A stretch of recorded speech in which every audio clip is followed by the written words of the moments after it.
amigas y amigos de El Informador, bienvenidos a esta mesa redonda. Yo soy Arturo Garibay y el día de hoy vamos a platicar con tres invitados muy especiales acerca de la entrega número 90 de los premios Oscar. Consideramos que hay temas regentes, que hay temas pertinentes, que hay temas importantes en esta entrega del Oscar, y lo que hemos hecho pues es armar este ejercicio donde esperamos desgranar algunos de esos tópicos relevantes. Invitados, ¿quiénes son? Están con nosotros Dani Razo, nuestra cinéfila de cabecera, amante del cine, y que creemos que nos va a aportar opiniones interesantes, sobre todo porque sabemos que conoce bien los títulos que están nominados. Tenemos también a Jorge Báez de Cuacarraquear, experto en cultura pop.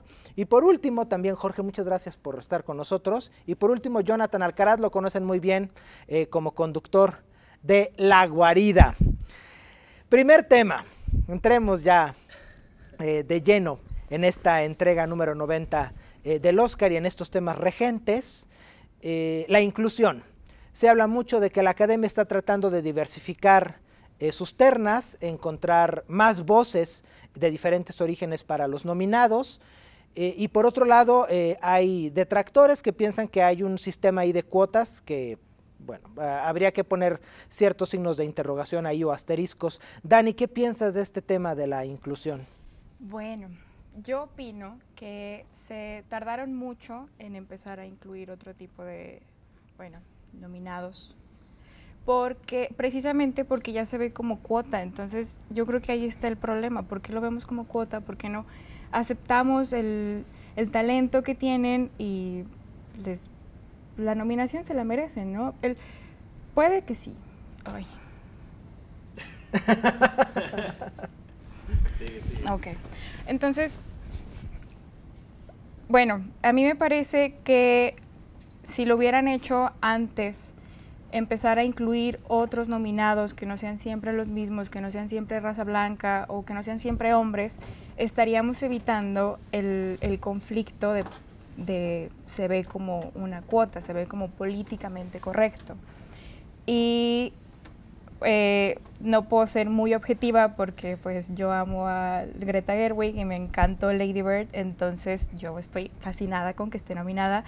No puedo decir lo mismo sobre Jordan Peele porque tal vez Get Out no me gustó tanto, y ya ha habido otros nominados hombres negros y otras nominadas mujeres, pero ¿cuántas son? ¿5? Cinco mujeres en 90 años, 5 hombres en 90 años, y no creo que sean los únicos 5 mujeres y 5 hombres que merecieran una nominación. Y va con todas las categorías. Siempre nos vamos por las mismas personas, por las más conocidas, por los que ya tienen un renombre, y no le damos cabida a nuevos talentos, diferentes talentos, y así ha sido siempre en los Óscares. Pero estamos en un momento en el que estas voces que están queriendo tomar su lugar, y ya es más difícil verlos como se lo merecen, porque ya estamos pensando en menciona Dani, Jorge, dos nombres. Uno es el de Greta Gerwig y el otro es el de Jordan Peele, ¿no? Que a lo mejor serían sobre los que se está construyendo esta idea de la cuota. Y se ha hablado también de que a lo mejor faltan nombres como Luca Guadagnino, Martin McDonagh, Steven Spielberg. Sí se percibe una cuestión como de cuota, o esa categoría en particular de mejor director pareciera que está estructurada bajo este sistema de cuota. Yo creo que no, te voy a decir. La industria del espectáculo, como todas las industrias, son reflejo de la sociedad en diferentes momentos. Entonces, pensar que hace 40 o 30 años hubieran empezado a darse estos cambios me parece como muy difícil, ¿no? Es algo que venimos viendo por lo menos en los últimos 10 años, más o menos, ¿no? Y estas modificaciones, incluso el poder nominar más directores, el hacerle espacio a más películas, dio lugar a esto, a que se pudieran incluir películas como Get Out, que muchos podrán verla y decir quizás no tiene los méritos tal, y que me parece que sí los tienen, pero no me parece que haya una cuestión de inclusión. Más bien a mí me preocupa más el tema de que la industria no desarrolle oportunidades igualitarias más allá de las nominaciones. Es decir, que haya más mujeres que puedan dirigir películas para que entonces puedan ser nominadas, que haya más afroamericanos que puedan tener acceso a la industria del entretenimiento y la producción cinematográfica para que entonces puedan tener acceso a nominaciones. Me parece más interesante como ese enfoque, que fue algo que hablaban el año pasado con el Oscars is Too White, ¿no? De, ok, a lo mejor no hay un director afroamericano en este momento, o el año pasado, que tuviera que estar ahí o no lo mereciera según muchas opiniones. Entonces hay que concentrarnos en generar una industria en la que puedan participar todas las personas y entonces sí diversificar de una manera más natural. A mí me parece interesante lo que menciona Jorge, en el sentido de que pareciera que la academia, o podría llegarse a pensar que la academia está tratando como de maquillar esta necesidad con nominaciones, cuando sabemos que la necesidad está en el núcleo de la industria. Hay una percepción que yo he tenido de la nominación, siguiendo con esta misma categoría de mejor director, Jonathan, respecto a que si la platicas, parece uno de estos chistes que contamos los mexicanos, de érase una vez un mexicano, un italiano y un estadounidense, ¿no? Porque tenemos un estadounidense, un británico, un mexicano, una mujer y un negro, ¿no? Entonces, ¿por qué tratar de estructurar una categoría así cuando la necesidad está en otro lado? La necesidad la está gritando la industria desde adentro, ¿no? Pero es que siempre la academia ha visto por los méritos políticos que pueda tener. O sea, las nominaciones llegan súper tarde. Llegaron el 23 de enero, cuando ya había nominaciones a los Globos de Oro, cuando ya había entrega de los Globos de Oro, cuando ya había un montón de entregas de premios y empezaron a salir estas voces. Empezaron a salir voces de que no hubo inclusión en tal o cual premio y la academia siento que se empieza como a blindar y empiezan a salir este tipo de nominaciones que si en un momento no se hubieran levantado las mujeres, tal vez Greta Gerwig no hubiera sido nominada. Es un trabajo increíble. Exactamente, sin demeritar precisamente su trabajo.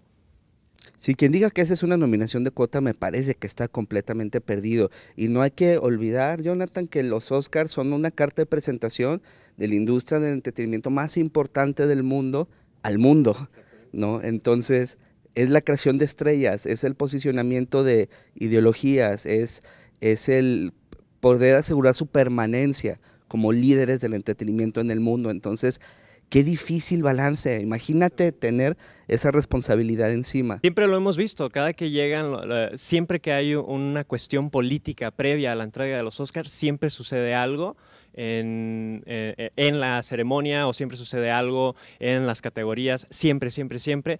¿Por qué? Porque se están yendo con las voces de la corrección política que está, tú lo comentabas, de la situación que estamos viviendo en cada año va cambiando las cosas y cada año tenemos cosas muy diferentes y muy específicas dentro de cada ceremonia de los Oscars. La pregunta la lanzo al aire, ¿le importa mucho a la academia el qué dirán? ¿Que Claro. perciben eso? Sí, claro que sí. No podías nominar a ciertas personas porque ya tenían problemas, no podías presentar ciertas nominaciones porque ya tenían arrastrando cosas previas. Claro que les importa. Históricamente, hasta la hora de premiar ciertas películas, es clarísima que hay una intención de posicionar esas ideas, ¿no? Y muchas veces, quizás a un poco a expensas de la permanencia de estas películas premiadas. Spotlight es una gran película, pero ¿te acuerdas de ella? ¿La quieres volver a ver mañana? Que ya lo habíamos discutido antes, este rollo de cuántas películas que han ganado a mejor película son recordadas realmente. Muchas veces las que son recordadas es como las que, es que esa merecía ganar. Y pasó con Spotlight, que a mí la verdad es que me gusta muchísimo Spotlight y se me hace una muy buena película, pero tenía una contraparte demasiado pesada en ese año. Claro. O como la de Crash. Crash, por ejemplo. Creo que es el ejemplo arquetípico de una película que no solamente la gente no recuerda, sino quien la recuerda no la recuerda con tanto afecto, ¿no? Exacto. Yo la vi Sí, y dije, sí. ¿qué es esto? O sea, Y también era cuestión política, ¿no? Con esa película hay una cuestión política demasiado grande y que en ese momento fue lo que todos pensamos, por eso ganó. Para cerrar este tema, ¿pensarían que esta cuestión de la inclusión se va a ver reflejada? Digo, ya lo vimos en las nominaciones, pero se irá a ver reflejada también en la repartición de premios, es decir, estaremos ante una entrega del Oscar donde el boletín de prensa del día siguiente será todos ganaron. O sea, hubo ganadores de color, hubo ganadores mujeres, hubo ganadores mexicanos, hubo ganadores estadounidenses, o sea, ¿se va a repartir? ¿Lo vamos a ver también en los premios? Yo siento que sí va a haber una repartición de premios, va a ser muy diversa, pero no creo que sea por la cuota de género o por la cuota de razas, porque la verdad es que hay muy buen contenido este año. Entonces, Three Billboards es buenísima, Lady Bird es buenísima, The Shape of Water tiene lo suyo, Get Out es buenísima, bueno, no me gustó mucho, pero también es muy buena. Y creo que se va a ver, sobre todo en las categorías de mejor guión, mejor director, mejor película, creo que ahí va a haber tres diferentes ganadores, porque es buen contenido. Siempre pasa, bueno, no siempre, pero en muchas de las entregas donde hay esta cuestión política externa al cine, sí hay cierta repartición. Sí podemos identificar es que debió haber ganado él, pero por la corrección política ganó esta persona. Pero también esto lo discutimos previamente, que precisamente este año sí hay muy buena competencia. O sea, es un año en el que hubo muy buenas producciones y creo que todas las cintas, todos los nominados, actores, actrices, creativos, directores, todos están ahí porque deben estar ahí. Yo creo que al final no se nos tiene que olvidar que la entrega del Oscar es un espectáculo y lo que ven en el mundo es eso, es un show que debe de tener sus puntos emocionantes, que debe de tener sus momentos de intriga. Entonces, basado en eso, yo sí esperaría por lo menos un par de sorpresas. No creo que vaya a ser tan, o esperaría que no fuera tan obvio, ¿no? De que ya tienes tu quiniela, ya ganaste todo, sí. En este mismo contexto de lo que la Academia está generando mediáticamente con esta entrega número 90, se ha hablado mucho del peso que se le está dando a los escándalos personales frente al mérito artístico, ¿no? Encontramos, creo que uno de los casos más sonados de este año es el de James Franco, una persona que logra incluso una nominación al premio del Sindicato de Actores. Recordemos que normalmente la Academia suele replicar las categorías de los sindicatos, es decir, si alguien logra ser nominado al sindicato, probablemente vaya a estar también nominado al Oscar por el peso que tienen los sindicatos dentro de la Academia, ¿no? Y entonces cuando parecía que teníamos de cierta forma la terna cantada de mejor actor, nos damos cuenta que James Franco no está y que coincide con un escándalo mediático, un señalamiento de acoso. Yo la pregunta que lanzaría aquí, Jonathan, es ¿qué tanto parece pesar el comportamiento de un individuo frente a las decisiones que puede tomar la Academia para integrar sus categorías? Lo discutimos hace unos momentos, de si eran influencia estas cosas externas al momento de hacer las nominaciones. A mí lo que me llamó la atención cuando salieron la lista de nominados fue precisamente la desaparición total, no solo de James Franco, sino de Disaster Artist, que solo tiene una sola nominación a guión y porque James Franco no hizo el guión. Estoy segurísimo que si James Franco hubiera hecho la adaptación, tampoco lo nominaban. Entonces ahí es cuando yo me doy cuenta que la Academia sí toma decisiones, algunas, no estoy diciendo todas, pero sí toma algunas decisiones en torno a lo que esté sucediendo fuera. Y sin minimizar obviamente lo que es el acoso. Ya lo habíamos hablado, la división entre lo que es la vida personal de una persona y la vida profesional, lo que nos están presentando en pantalla, pero sin dejar de lado que sí es algo grave. Preocuparía pensar, digo, se los pregunto a ustedes, ¿no? A lo mejor tienen una percepción distinta, pero preocuparía pensar que la Academia a veces se puede llegar a erigir a sí misma como una especie de tribunal. O sea, yo te condeno por algo que hiciste y no te nomino. Hay casos, no sé, como yo pensaba, en la fotografía de la película Wonder Wheel de Woody Allen, ¿no? Que es un trabajo fotográfico fulminante, es una belleza auténtica, y yo juraba que allá había una nominación, ¿no?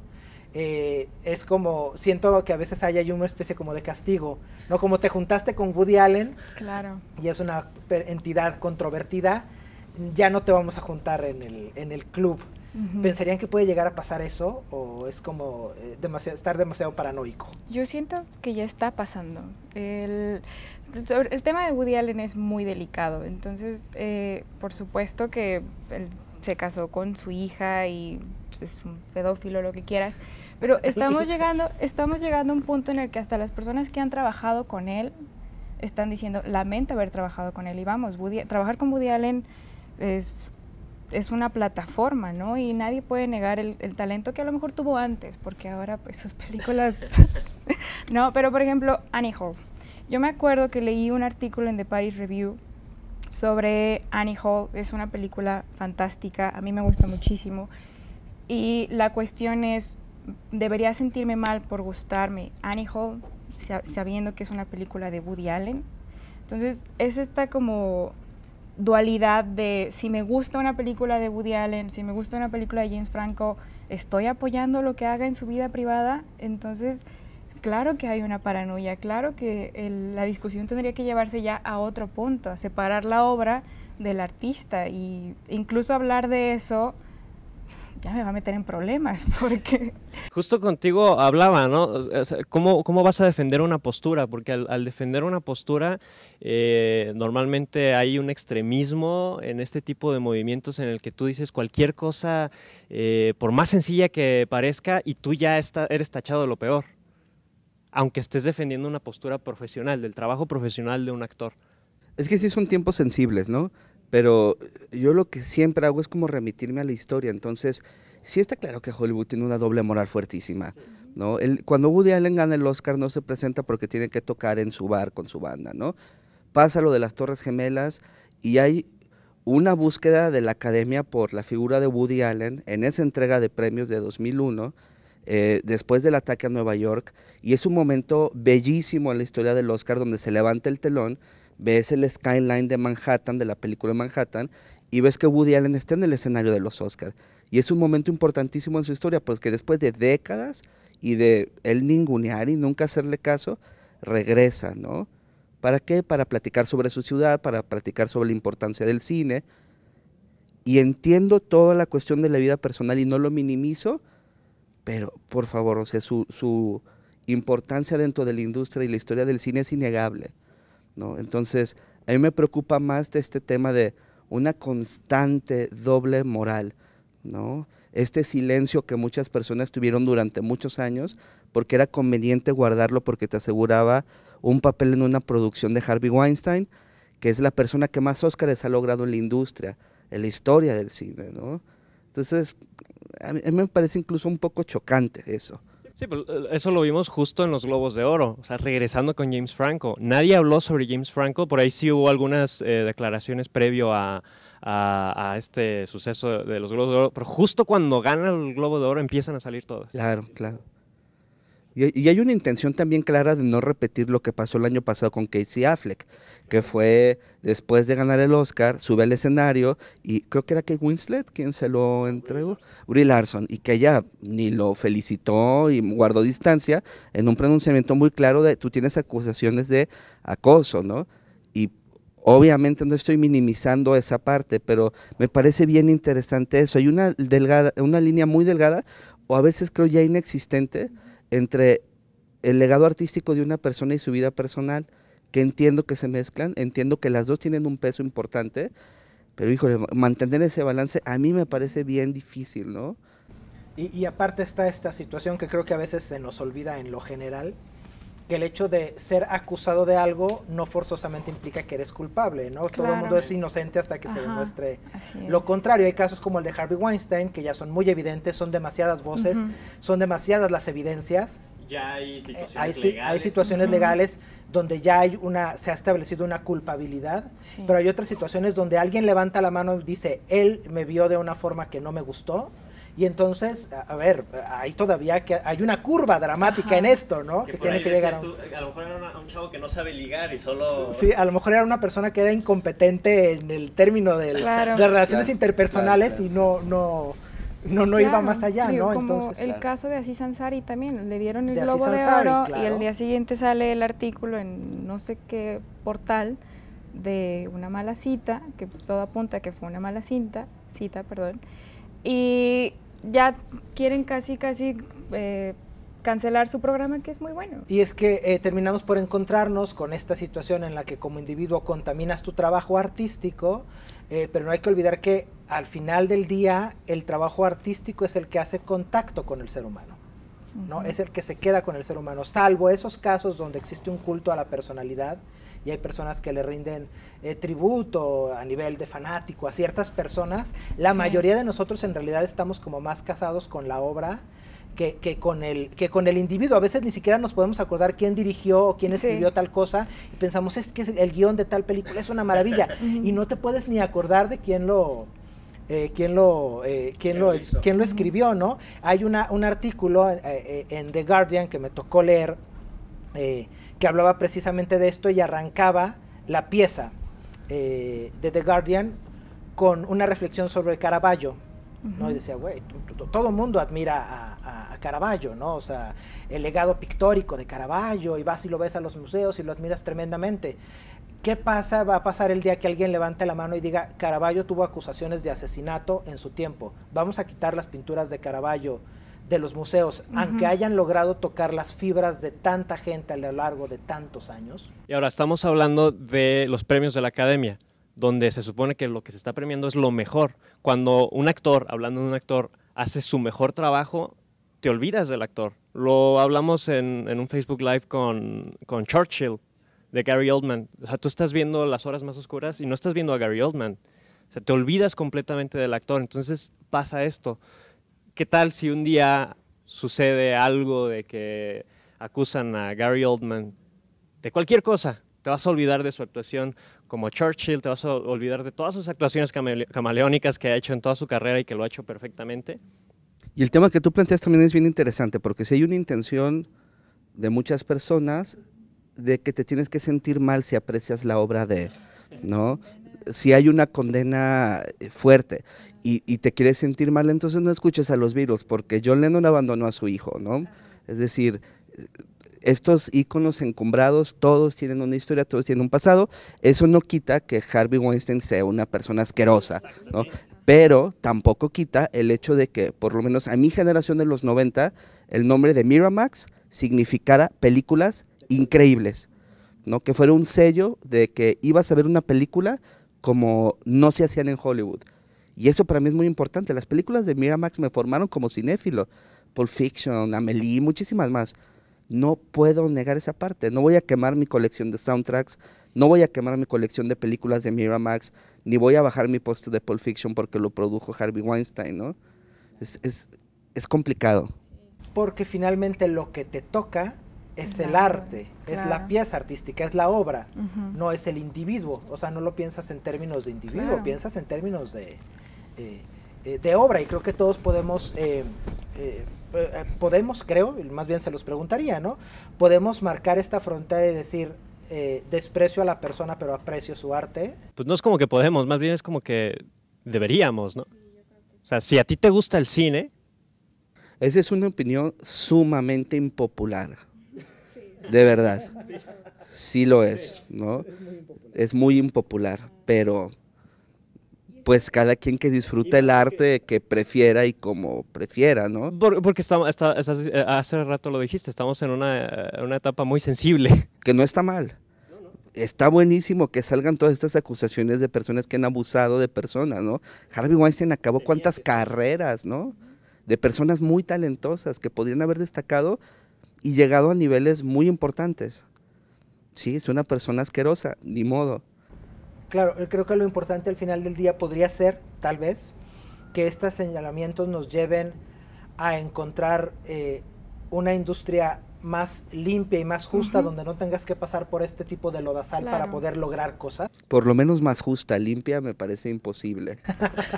Sí, y no es nada más en el cine, es en cualquier ámbito artístico. O sea, digamos que en la literatura, Marqués de Sade, ya no vas a disfrutar a Marqués de Sade si te gusta leerlo por lo que habla. Es las condenas mediáticas están acabando, a mí, en mi opinión, con nuestro gusto, porque ya nos hace sentir, ya no podemos decir, es que a mí me gusta esto, porque nos estamos exponiendo a ser condenados para siempre. Y el problema es que no se convierten las brujas de Salem, ¿no? Que parece que va por ahí. Claro, la pregunta sería si el tema de la inclusión y el tema del mérito fílmico versus el mérito artístico versus el historial personal no nos están llevando a llamar a la puerta de un nuevo puritanismo en la industria del cine. Lo que vendría a ser la solución utópica es, pues todo se limpia desde la raíz, lo decíamos desde el tema pasado. O sea, no había inclusión, no había directores afroamericanos nominados, pero porque no había oportunidad. No había mujeres nominadas, pero porque no había oportunidad en la industria. El chiste está en el origen, está todo desde los cimientos de la industria. Y ahí entra este tema también. Sí, yo creo que ahorita son unas arenas movedizas, ¿no? Es momento de escuchar, es momento de que todo el mundo diga lo que tiene que decir, pero yo creo que ya tendríamos que dirigirnos a, pues, ¿qué vamos a hacer? ¿No? Reestructurar, hay que dar más oportunidades, hay que separar o no hay que separar, o todavía es una línea muy delgada o inexistente, como tú decías. Yo creo que es un buen momento para seguir escuchando y esperar que las aguas se calmen, que la paranoia se salga de todos nosotros y ya empezar a pensar en la reestructura no nada más del cine, sino en todo el ámbito cultural. Otro de los temas regentes en la entrega número 90 de los premios Oscar, lo detona, creo, el hecho de que La forma del agua de Guillermo del Toro está nominada a 13 categorías. Está en 13 categorías. Una película del género fantástico. Estaba yo tratando de hacer un ejercicio de memoria de otra película que tenga su ancla en la fantasía con 13 nominaciones. Bueno, El Señor de los Anillos llegó a tener 14, pero con 13, y se me venía a la mente el caso de Mary Poppins hace muchos ayeres. En general, el género fantástico que ha sido visto feíto por la academia o como un género menor, un género que no hay que tomar en serio. Jorge, si ganara La forma del agua, mejor película, ¿estaremos pensando en una especie como de reivindicación del género fantástico ante los ojos académicos? Yo creo que eso ya sucedió hace 14 años cuando ganó El regreso del rey, del Señor de los Anillos. Si hubo este momento por los fans de la fantasía o de los géneros, la ciencia ficción, el horror y tal, donde sí hubo esta sensación de, por fin, la academia voltea a ver este tipo de películas, por fin tenemos productos o representaciones dignas de estas obras que son de culto en el mundo, aunque también hay que hacer una pequeña distinción en el hecho de que Tolkien, aunque es un autor fantástico, siempre se ha considerado, o por lo menos en los últimos quizá 15 años, como un autor de las altas esferas de la literatura. O sea, la obra de Tolkien siempre aparece en los listados de los libros que siempre tienes que leer, al lado de grandes autores, premios Nobel y tal. Entonces, sí, podríamos decir más bien que, más allá de la fantasía, la nominación y probable premiación de La forma del agua, para mí es una reivindicación a los monstruos, más que a la fantasía, a los monstruos de plástico, a los monstruos de efectos especiales, al cine del látex y de la sangre falsa y de estas aberraciones. Me parece que es más una reivindicación para estos frikis, pues. Es que creo que uno de los grandes méritos y por lo que ha alcanzado una gran cantidad de nominaciones es precisamente eso. O sea, sí es una película de fantasía, pero es una película de fantasía producida de esta forma, producida con efectos prácticos. Y creo que por eso es lo que más le gusta a la academia también. A mí dame cosas más naturales, cosas más reales, más tangibles. A alguien no le gustó La forma del agua, ¿verdad? Sí me gustó, visualmente se me hace muy padre, pero no sé, la historia no se me hace muy... Yo me voy más por las historias. A mí dame un buen drama, dame una historia original, dame Lady. Exactamente, y vamos a la categoría de mejor guión. Para mí, La forma del agua no es un guión original, no es una historia original, y para mí esa nominación sí la tiene regalada.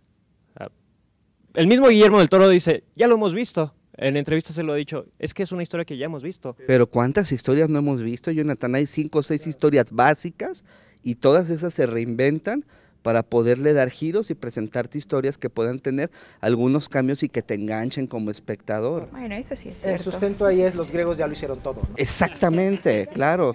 Sí, es cierto. ¿No? O sea, no hay historias originales, lo que hay son presentaciones originales, ¿no? Sí. Claro. Que ahí viene toda la parte, la forma. O sea, todo lo que está detrás de la historia, el cómo nos lo están presentando. Claro. Y creo que no habría que olvidar, pensando en lo que mencionaba ahorita Jonathan del guión, que no lo sentía como tan original, que un guión no nada más es su trama, es también su estructura, la forma en la que los diálogos están escritos, la forma en la que los personajes interactúan, las acciones que ocurren en cada escena, el flujo, el ritmo, vaya, hay muchas implicaciones en términos de guión más allá de si la historia... Claro. A mí me gusta la nominación de guión de La forma del agua, ¿no? Pero sí me pongo a pensar si el hecho de que haya tantas nominaciones para La forma del agua nos habla de que la Academia podría empezar a valorar un cine que va más allá de sus historias de la vida real o sus dramas ultra dolorosos, destructivos de la esencia humana. Pues dependería, ¿no? Digo, regreso. Sí, yo creo que tienen algunos años dándole espacio. Acuérdense del Sexto Sentido, esa es una película fantástica, y es una película que estuvo nominada también a Mejor Película y tuvo varias nominaciones al Oscar.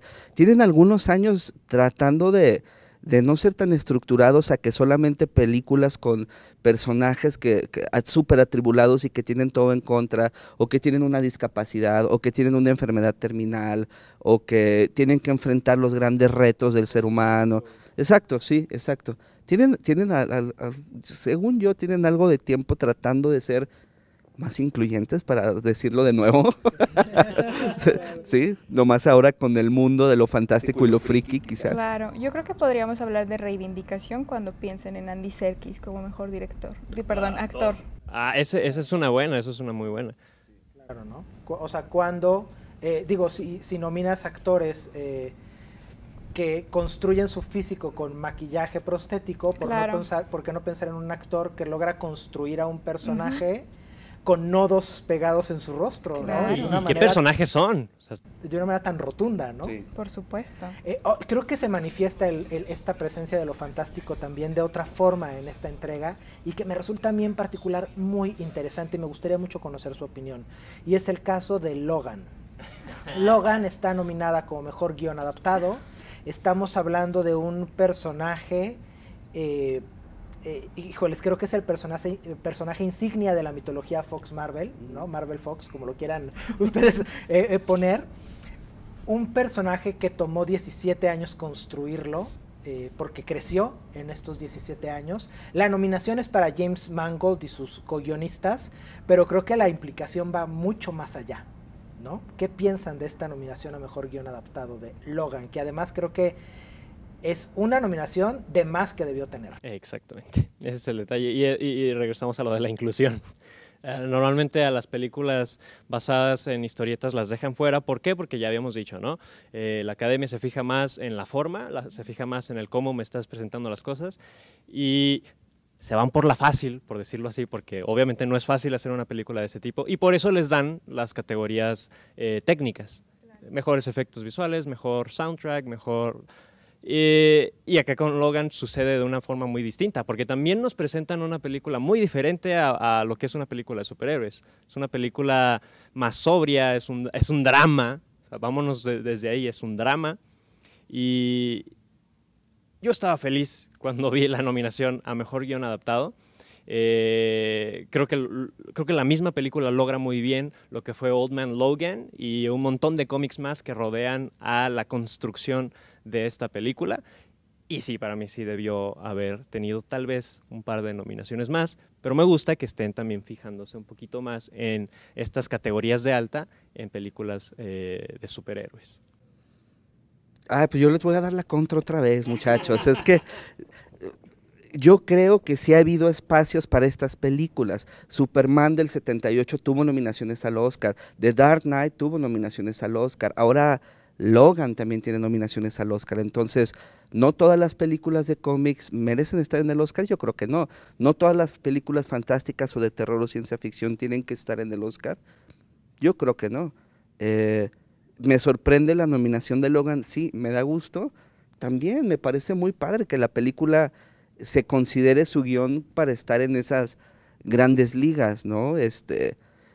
Yo lo que quisiera también entonces es que se desarrollaran películas más interesantes, con historias más complejas, con personajes mejor desarrollados, como lo hicieron en Logan, como lo hicieron en The Dark Knight también, o como lo hicieron incluso en Superman, la primera película que hicieron de cómics que dignifica la historieta en el cine, ¿no? Son como diferentes hitos que sí han sido reconocidos por la academia. Exacto, pero ¿cuántas películas se avienta Marvel al año? Y cuántas son realmente memorables, más allá de que nos gusten porque los personajes son divertidos, son entretenidos y tienen un valor de que las puedes volver a ver varias veces, pero cuántas de ellas realmente son buenas películas, que vayan a sobrevivir el paso del tiempo, que vayan a ser una referencia. The Dark Knight sí lo es. Logan también creo que sí. Más allá de que sobrevivan al paso del tiempo, es eso, es el cómo nos lo presentan. The Dark Knight, tú lo mencionas y para mí es un ejemplo máximo, que en ese entonces también creo que se quedaron cortos en nominaciones. En este caso creo que también con Logan se quedan, pero estamos hablando de Logan y The Dark Knight. O sea, que siempre son consideradas como películas muy diferentes. Y hay un hueco de años enorme entre las dos, y hablamos de Superman del 78, o sea, sí hay una producción de cine basado en historietas, pero no hay una enorme calidad de películas, no en el sentido técnico, por supuesto que sí lo son, pero yo me refiero a estos estandartes de la historia del cine, pues no son tantos, la verdad no son tantos. ¿Ustedes creerían que Wonder Woman merecería estar nominada? No, que lo alegaron mucho eso lo alegaron. Primero, directora mujer, la historia, bueno, de DC Comics es la única. Simplemente toma a Greta Gerwig y toma a Patty Jenkins. Infinitamente más merecía la nominación Greta. Incluso había quien decía que por mejores efectos especiales, por favor. Warner para mí tiene un departamento de efectos especiales demasiado deficiente. No, en todo caso, a lo mejor podría haber cabido en alguna, más allá de lo de los efectos especiales, que yo coincido, en alguna otra nominación de carácter técnico, tal vez diseño de producción, alguna cosa así, pero la verdad es que estamos en un año muy cerrado, ¿no? Exacto. Muy cerrado con... Yo hubiera preferido mejor tener nominaciones de Blade Runner 2049, me hubiera sentido mucho más emocionado que por ver el guión de Logan, que me parece que es un bonito guiño a una industria que soporta la industria. Las películas de cómics pagan otras películas, porque son el mayor negocio de la industria, ¿no? Pues sí, yo hubiera preferido mejor una nominación más importante a Blade Runner, que me parece una película increíble y que solamente tiene un par en cosas técnicas. Que sufrió el mismo estigma que sufrió Blade Runner en el 82, que no fue valorada, creo yo. En todo caso, podemos pensar que la nominación de Logan en mejor guión, y ahorita pasamos con lo de Blade Runner, que también me parece un caso muy interesante, al menos nos hace pensar que no deberíamos considerar que hay géneros menores, no porque una película de superhéroes sea de superhéroes es menor, o sea, se pueden lograr grandes cosas en cualquier género, en el que sea. Yo creo que lo básico sería pensar que no hay películas menores por géneros, o más bien no hay géneros menores, todos los géneros pueden tener sus grandes películas, y pasa lo mismo con la comedia también Hollywood suele hacerla a un lado. Pero es un estigma, ¿no? Por supuesto. Porque como hay una gran cantidad de películas de comedia, como hay una gran cantidad de películas de superhéroes que no cumplen o que no hacen un buen desarrollo, pues ya es como que, género de superhéroes, vete para abajo, género de comedia, vete para abajo, pero es porque se ha creado ese estigma por la cantidad de cosas malas que nos han presentado. Dama y caballeros, quisiera rescatar el caso de Blade Runner, de Denis Villeneuve. A mí también es un director que no me hubiera molestado para nada volverlo a ver en la terna después de Arrival, el año pasado, que me parece que, bueno, mientras ocurría el escándalo La La Land versus Moonlight, yo pensaba, y Arrival, ahí está la película que va a perdurar, ¿no? La Llegada, es la película que va a perdurar, ahí está, ¿no?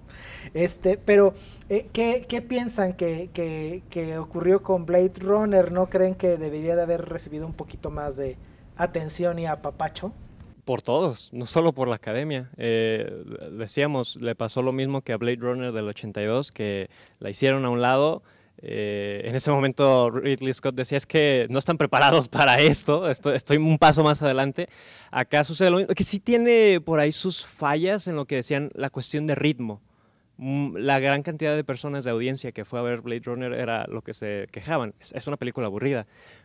No es una película aburrida, es una película que te va llevando, que tiene 2, 3 géneros escondidos por ahí, que tiene muchos actos muy bien definidos, pero sí es un ritmo lento.